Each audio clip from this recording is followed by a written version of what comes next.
На телеканале «Беларусь-3» калейдаскоп культурных адметнасцей і гістарычных фактаў.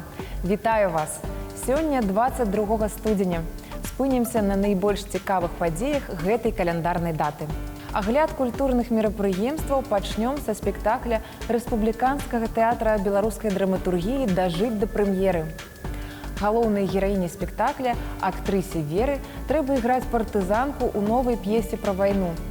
Вера ўпэўнена, як след ужыцца ў ролю, ёй дапамогуць сапраўдны голад, холад і страх смерці. Усё нібыта паводле сістэмы Станіслаўскага. У справу Вера ўцягвае сваю сяброўку Кацю, мужа Лёшу і наогул усіх наокул. Эксперымент зацягваецца і становіцца небяспечным. Ці дажывуць яго ўдзельнікі да прэм'еры? Камедыю па п'есе Мікалая Рудкоўскага паставіў папулярны акцёр Павел Харланчук-Южакоў. Ацаніць пастаноўку можна ўжо сёння ўвечары. А ў малой зале імя шырмы Беларускай дзяржаўнай філармоніі сёння канцэрт-прэзентацыя аўтарскіх зборнікаў для дзіцячага хору і салістаў кампазітара Аліны Безенсон. У канцэрце бяруць удзел харавыя калектывы і салісты дзіцячых музычных школ мастацтваў Мінска і Барысава. У вялікім тэатры оперы і балета сёння цудоўная сучасная казка для дарослых. Балет «Сем прыгажунь». У аснове сюжэта паэтычнае апавяданне легендарнага паэта і філосафа Нізамі. Для беларускай пастаноўкі вядомы расійскі харэограф Юрый Пузакоў сачыніў сваю версію лібрэта. Спектакль насычаны ўсходняй вастрынёй, раскошай і вытанчанай прыгажосцю. Уражальныя касцюмы, музыка, Кары Караева, выканальніцкае майстэрства артыстаў балета гарантуюць станоўчыя эмоцыі і ні з чым не параўнальнае задавальненне. На чарзе інфармацыйнае ўзбагачэнне цікавымі навінамі замежжа. Дыпладокі насялялі зямлю ў позні юрскі перыяд каля 150 мільёнаў гадоў таму. Шкілет дзіпі памерам 4,25 метры ў вышыню і 21 метр у даўжыню падарыў музею прадпрымальнік Эндрю Карнегі ў 1905 годзе. Сваё месца каля цэнтральнага ўваходу дыназавр заняў у 1979. Падчас турнэ рэшткі дагістарычнай жывёлы прадставяць у 8 брытанскіх гарадах. Вандроўка будзе працягвацца да 2020 года. На падрыхтоўку да падарожжа спатрэбіцца каля 12 месяцаў. Усе далікатныя гіпсавыя дэталі шкілета трэба будзе акуратна спакаваць. На працягу наступнага месяца мы будзем па чарзе здымаць кожную з 292 костак. Пачнём з хваста, потым цела і шыя. Усе фрагменты мы пачысцім, агледзім і ўпакуем. Пакуль на месцы дыпладока часова змесціць шкілет блакітнага кіта.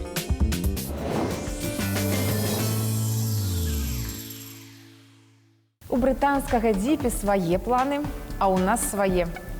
Наша чарговая культурная дыслакацыя – Беларускі дзяржаўны маладзёжны тэатр. Выдатнае баўленне часу гарантуе прагляд камедыі «Квадратура круга». Мастацкі твор напісаў Валянцін Катаеў яшчэ ў 1928 годзе. У гэтым жа годзе адбылася гучная і паспяховая прэм'ера новага савецкага вадэвіля. З той пары спектакль з'яўляецца ў афішах многіх тэатраў, у тым ліку і ў беларускім маладзёжным. Ажыццявіў пастаноўку рэжысёр Ягор Лёгкін. У спектаклі задзейнічаны акцёры Дмітрый Багаслаўскі, Андрэй Бібікаў, Марына Блінова, Анжаліка Казуліна і іншыя. Музей гісторыі беларускага кіно запрашае на персанальную рэтраспектыву да 85-годдзя класіка іспанскага кіно Карласа Сауры. Сёння ў увазе знатакоў і аматараў добрага кіно прадстаўляецца другая частка балетнай трылогіі Сауры «Кармен», праслаўленая з захапленнем прынятая на міжнародным кінафестывалі ў Канах музычна-танцавальная фантазія па матывах аднайменнай навелы Праспера Марымэ і оперы Жоржа Бізе. У фільме-балеце можна ўбачыць найвялікшага майстра іспанскай гітары Пака де Лусія і, вядома, пачуць яго непараўнальную ігру. І зноў класіка – «Утаймаванне свавольны». Гэты спектакль пазначаны ў афішы Нацыянальнага акадэмічнага драматычнага тэатра імя Максіма Горкага на сёння. П'есу аўтарства Шекспіра увасобіла на сцэне рэжысёр Валянціна Яранькова пры падтрымцы выдатных акцёраў. Заманліва мяркую прагучыць інфармацыя пра тое, што «Утаймаванне свавольнай» – гэта класіка ў жанры мюзікла, камедыя, якая гучыць як гімн прыроднаму жыццялюбству. Прапусціць немагчыма. У Мінск завітаў тытулярны арганіст царквы Сан-П'етра ін Манторе ў Рыме Маўрыцыя Караца. Сёння ўвечары ў вялікім зале Беларускай дзяржаўнай філармоніі ў выкананні маэстра прагучаць шэдэўры сусветнага арганнага мастацтва. Для публікі прагучаць творы Баха, Вівальдзі, Расіні, Босі, Кастаньеці і іншых кампазітараў розных часоў. Канадскі старбой «Уикенд» выпусціў новы кліп «Паті Манстер». Гліч-эфекты, неонавыя ўспышкі, даўганогія мадэлі і гонкі па пустыні – вось як адпачывае сапраўдны кароль вечарынак. Рэжысіраваў відэа-дуэт кліпмейкераў Алекс Лі і Кайл Вайтман, якія раней ужо здымалі кліп «Уикенда in the Night». У запісе трэка з трэцяга студыйнага альбому удзельнічала таксама Лана Дель Рэй. Увогуле, з выхаду альбома «Старбой» прайшло ўсяго пара месяцаў, а спявак намякнуў, што заняты новым праектам. У мяне шмат ідэй і песень, якія я нарэшце хачу рэалізаваць. Што ж, чакаем.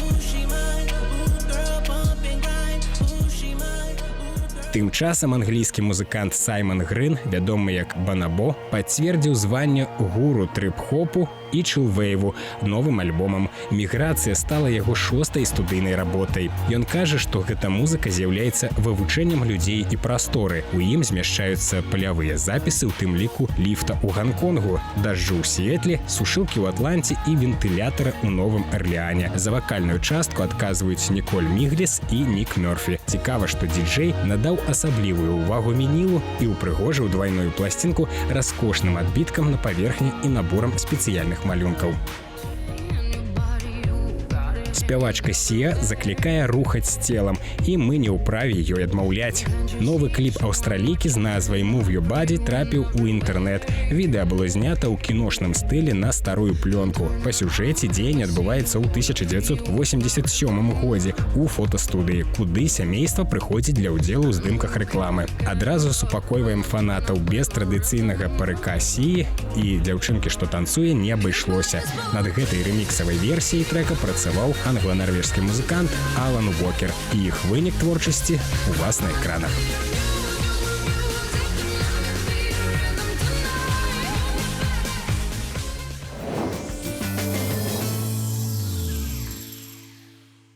Ну а зараз час узгадаць адметныя колішнія падзеі і славутых асоб, якія нарадзіліся гэтым днём у розныя гады.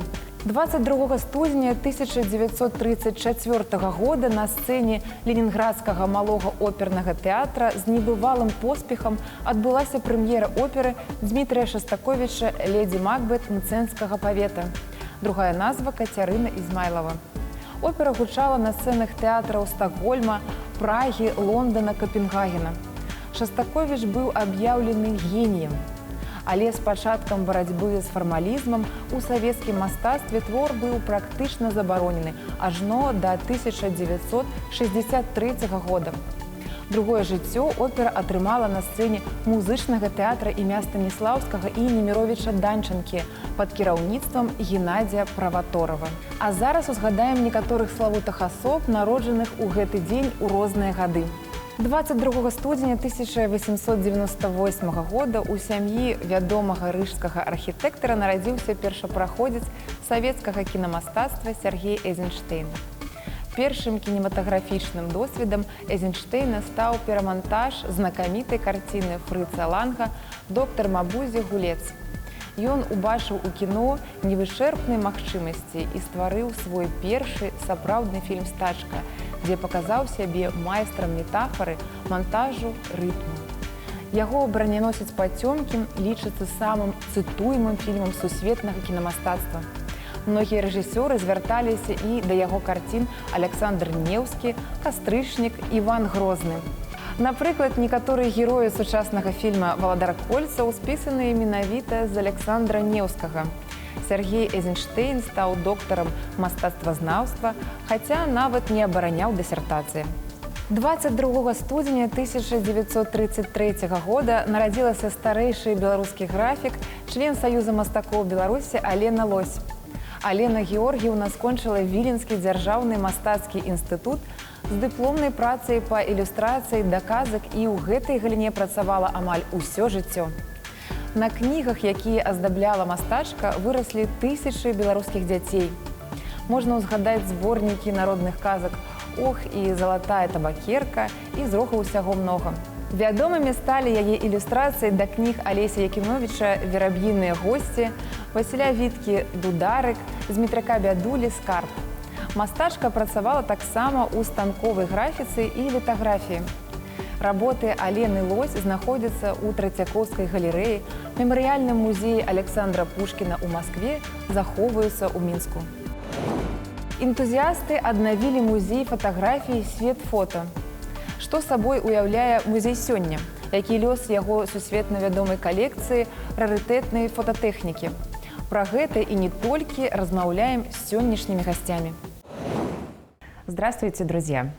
Да, день добрый. Не так давно столичное арт-пространство пополнилось новой выставочной площадкой. Вашими стараниями возродилась галерея «Мир фото». В начале 2000-х это был уникальный культурный объект на постсоветском пространстве. За 6 лет существования какие проекты увидели зрители, какие новые имена открыла галерея? Действительно, в течение нескольких лет очень много всякого состоялось, но главной основой галереи, музея галереи, была экспозиция фотоаппаратов, которую собрал известный фотограф и предприниматель Виктор Суглоб.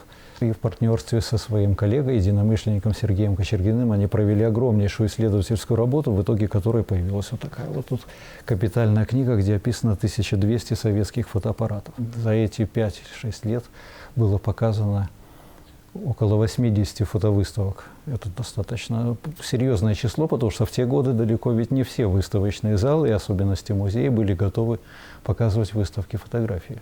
Конечно, в свое время было открыто очень много имен. Егор Воинов, Александр Кладов. Очень большое число в самом деле. Меньше года назад галерея «Мир фото» возобновила свою работу. В чем важность ее возрождения? Может быть, я не рискнул сказать, что то, что происходит сегодня, это есть буквально возрождение того музея-галереи. Ведь многое изменилось. Сейчас мы гораздо большее внимание уделяем, например, фотографическому образованию, разным лекциям, мастер-классам, которые проходят здесь. Мы своего рода даже формируем как бы свое сообщество людей, которые неравнодушны к этой сфере.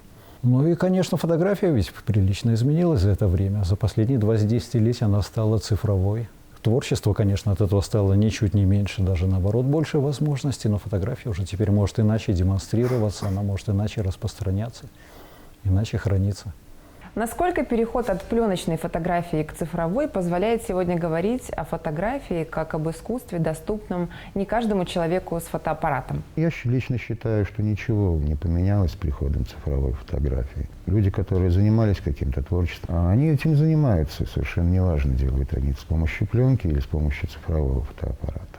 Другое дело, что фотографы-любители, которые раньше имели возможность показывать свои работы, скажем, только в домашних альбомах, то теперь у всех есть выставочная площадка под названием «Интернет», и там действительно каждый человек может туда разместить свою фотографию. И все-таки можно ли сегодня говорить о возрождении интереса к прежним нецифровым фотографическим техникам? Действительно можно. Люди занимаются так называемым пинхолом, но это английское слово заимствованное. Суть в том, что используются самодельные пленочные камеры, которые можно изготовить практически из любой коробки, начиная с спичечного коробка или коробки для обуви, и где объектив заменяет очень крошечное отверстие. Можно понять, почему люди этим занимаются, потому что невозможно ведь понять, какие процессы происходят внутри цифровой камеры. А здесь же все предельно понятно. Свет проходит через отверстие, попадает на пленку, она может быть проявлена. Люди действительно чувствуют, что они делают снимки своими руками. Спасибо вам и до встречи на выставках истинной фотографии.